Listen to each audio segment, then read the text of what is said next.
What's that flag? That's my platoon symbol. That's our platoon guidon. We had a platoon competition about a year and a half ago when we were back in Fort Drum, and each platoon had to come up with their own guidon, is what it's called. Each company has a guidon, but each platoon had to do it. And that's my platoon symbol. We've had that since before I was. You take that out with you to battle and whatnot. Yeah, we do. Is it like the colors, if you would? Yeah, it's sort of like the colors, but it's for like platoon level. Yeah. You know what I mean? Technically, it only goes to company level, but we bring the flag with us. So as the platoon sergeant, it's in your possession. Yeah. If you lose that, what would happen? I would rip people apart until I found it.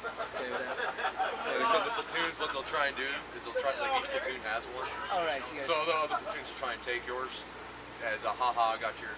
Yeah, what we used to do is we used to steal theirs and then put it at the floor as a rug in our. So yeah, but it would be the company. We try to steal the other company's flag. Yeah, it's the same thing. All right, good to know. So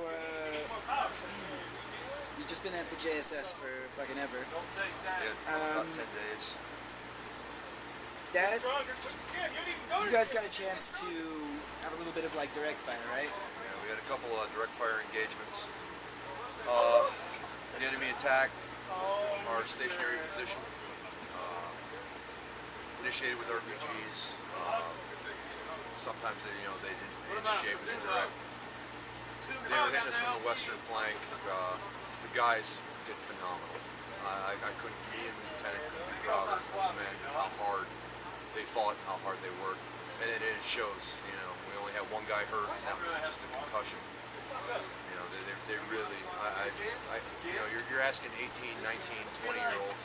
Average age of my platoon is about 21 years old, and to ask somebody that young seems like a year ago to do what these guys do, and not whine, not complain. I mean, they're going with minimal sleep, crappy food, and you're out in the desert. As hot as it is, you're at 7,000 feet elevation. You're wearing all this gear, and yet you're getting attacked, and these guys are still performing.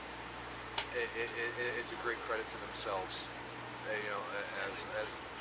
As America's youth, I mean, I know it sounds kind of corny and kind of weird and funny, but these guys are just awesome. I mean, this is the best of what America, in my opinion, has to offer.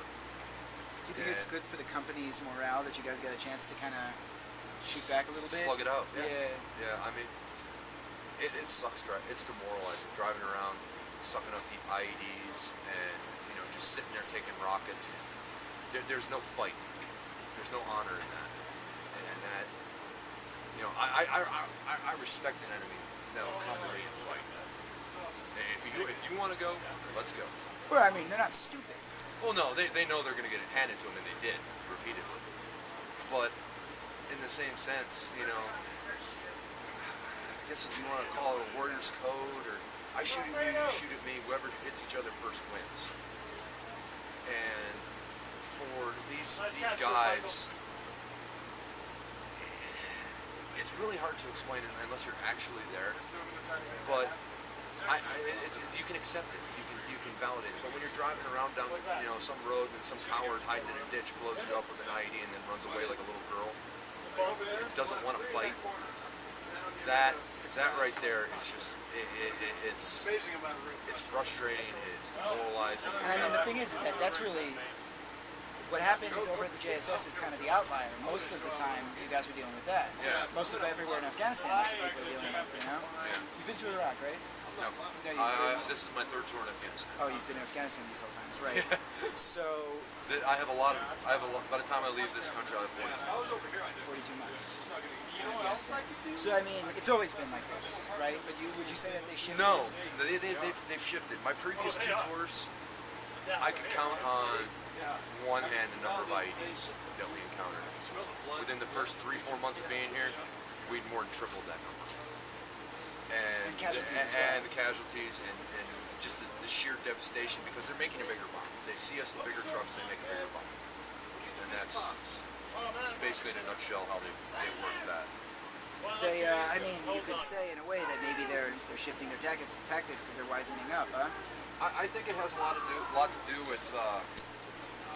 No, it's just personal opinion. I think it has a lot to do with what they've seen in other countries, and then they bring it here. Right. It's not. I mean, that's been shown. Yeah, exactly. That's exactly what happens. You know, they figured out, hey, you know, they work. Let's use them, and they have been, and it's been working for you. Yeah, Unfortunately. Do you think that there's, tactically speaking, outside of like these RCPs running around with the big MRAPs, is there anything else that you guys could be doing that could kind of make things better off from a military point of view? Solely based on a military point of view. Now, you have to remember, I'm not an officer. I'm an NCO. I have been kicking indoors in this country since 2003. I really feel that we need to work hand in hand with the ANA and have the support of the ANA and the ANSF and be doing more dismounted operations where we take away the roads from, basically. We're not going to we shouldn't be a target on the roads, and that's what essentially it boils down to. And these guys, you know, that's what we all trained to be, was infantrymen, door kickers. You know, you go in, you slug it out, and you know, maybe the best man win. And that I really think would make a difference. Well, right now the ANA and the AMP is supposed to be the first guys into a house. Yeah. You know. And see, now in my earlier tours, it wasn't like that. You know, Americans were allowed to do it, and I understand there's politics and everything else. You know, okay, they don't want us doing this anymore. Fine, it's your country. We'll play by your rules. We're here to support your government. I got it. But there has to be that support from within the country itself, and that I think is severely lacking. Do you trust the ANA with your life? They're not there yet. I don't trust anybody with my life that I haven't personally worked hand in hand with for a long time. These guys here, these young men that you see walking around, yeah, I trust them with my life. They're like my kids. You know, they're like my little brothers. You know, I've spent some of these guys. I've spent like 3-4 years with. Yeah, it's a brotherhood in arms right there. And that's something. Trust like that you have to build over time. Do you think that the ANA will ever get to a point where you would, you know, there's units back down in Jarez, for example, that the ANA does the RCP. You know what I mean? They're at that stage. Yeah, Do you think that they can get to that point? Yeah, there are, and I see them getting to that point. The thing is Afghanistan is such a large country in whole, you know, as a whole. I mean, you're talking about a place bigger than Texas. Okay, just to give you like a general reference. And then you're talking about elevation and everything else, and the mountains, and there's so many little nooks and crannies and valleys and passes that these people live in and hide in.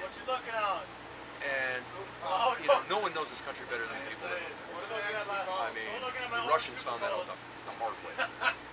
And we're not here as an occupying force like the Russians are. We're here to support the Afghanis and help them stand up on their own and do this on their own.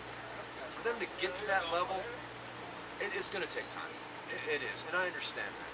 Do you think the American public is? Do you think that they're willing to give you that time? No. Do you think your family, like more importantly, the military families, do they understand? Do they understand the mission? My wife, you know, God bless her. I love that woman. She's been through 4 deployments with me, and I don't know how she does it. I honestly don't. You know, I ask her. You know, she's the FRG leader. She deals with all the stuff that goes on back in the rear. She deals with casualties, stuff like that, and she's the strongest woman on the planet. In my eyes, and you know, every time I talk to her on the phone, I can hear that little crackle in her voice, and I know it's killing her. I know it's killing her. I mean, but is it killing her because this is how armies are and this is how long deployments are, or is it killing because maybe she doesn't understand why you're here. Maybe I think she understands. Now, everybody's here for different reasons. Okay, there is no. Yeah, we're all here as part of the big army, and the United States government's plan to stand up Afghanistan on its own 2 feet, and then eventually we leave, and then they are essentially on their own, and a member of NATO, and doing all those things. But like personally wise, I'm here because I feel I have unfinished business here. I mean, I've lost too many friends here, and it's not something that goes away, or even when I'm back home in between tours, I still think about it. After this tour, you'll come back. I plan on doing probably one more tour, maybe 2 before I retire. That's about max.